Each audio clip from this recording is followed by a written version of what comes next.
Police દાદા, આવું કરવું એ કેમ ચાલે? તમારે ગુનાખોરી રોકવાની હોય ને તમે જ ગુનો કરી બેઠા. અધધ રૂપિયા જોઈ પેલી જાહેરાત યાદ આવી ગઈ કે શું કે મન મેં લડ્ડુ ફૂટાવાળી. શું છે આખી ઘટના જોઈએ.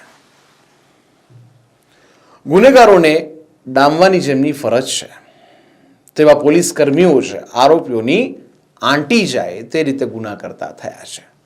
જેમાં છાણી પોલીસના હેડ કોન્સ્ટેબલ અને એલઆરડીએ રણોલી પાસેથી 3.5 કરોડ ભરેલી કાર પકડ્યા બાદ 50 લાખનો તોડ કર્યો હોવાનો ઘટસ્ફોટ થયો છે. કાર પકડ્યા બાદ બંને દાદાગીરી કરીને રૂપિયા પણ આવ્યા હતા. આ બનાવ બાદ 2 પોલીસ કર્મીની હેડક્વાર્ટર બદલી કરાઈ હતી. સૂત્રોએ કહ્યું હતું કે છાણી પોલીસ સ્ટેશનની પીસીઆરના કર્મીઓએ 9 સપ્ટેમ્બરે રણોલી પાસે હાઈવે પર એક કાર પકડી હતી, જેમાંથી 3.50 કરોડ રોકડા મળી આવ્યા હતા. જોકે આટલી મોટી સંખ્યામાં રોકડ જોઈ પીસીઆરના 2 કર્મીઓએ દાદાગીરી કરી હતી અને 50 લાખ એમાંથી લઈ લીધા હતા. આ રોકડ આંગળીયા પેઢીની હતી. રૂપિયા લખનૌથી રાજકોટ લઈ જવાતા હતા. બીજા દિવસે આંગળીયા પેઢીના સંચાલકો છાણી પોલીસ સ્ટેશને પહોંચ્યા હતા, જ્યાં પોલીસ કર્મી ધ્યાને આવતા તેમણે પીઆઈ RL પ્રજાપતિને આ બાબતની વાત કરી હતી, જેથી પીઆઈએ બંને પોલીસ કર્મીને બોલાવી તેમને માર માર્યો હતો. ત્યારબાદ 50 લાખ રોકડા આંગળીયા પેઢીના સંચાલકોને પરત અપાવ્યા હતા. પોલીસ કર્મીઓએ રૂપિયાનો તોડ કર્યો હતો. તે સમયે તેમની સાથે હોમગાર્ડ પણ હાજર હતો. ઘટના સામે આવ્યા બાદ છાણી પીઆઈએ બંને પોલીસ કર્મીને બોલાવી પૂછતાછ કરી. તેઓએ રૂપિયા અડધા કરી લીધા હોવાનું ધ્યાને આવ્યું હતું.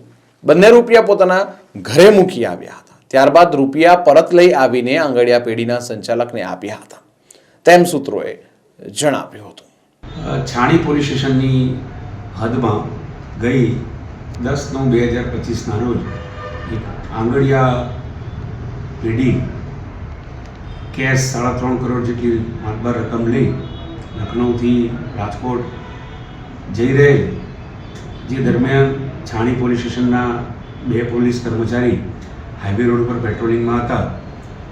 એ હેડ કોન્સ્ટેબલ રમેશભાઈ મોરવાડિયા તથા એલઆરડી શ્રવણસિંહ વાઘેલા નાઓએ આ આંગણવાડીની ગાડી રોકી અને તેમાંથી 50 લાખ રૂપિયા લઈ લીધેલા હોવાની આક્ષેપ બાબતે મહેરબાન પોલીસ કમિશનર સાહેબે મને એસીપી ડિવિઝનને ઇન્ક્વાયરી સોંપેલ છે અને આ ઇન્ક્વાયરીની તથ્યતા તપાસવાય ત્યાં સુધી આ બંને કર્મચારીઓને છાણીથી હેડક્વાર્ટર ખાતે તાત્કાલિક બદલી કરવામાં આવેલ છે અને તેઓને છાણીથી હેડક્વાર્ટર મૂકી પણ દેવામાં આવેલ છે અને હાલ આ આક્ષેપો પરત્વે ઇન્ક્વાયરી તપાસ ચાલુ છે.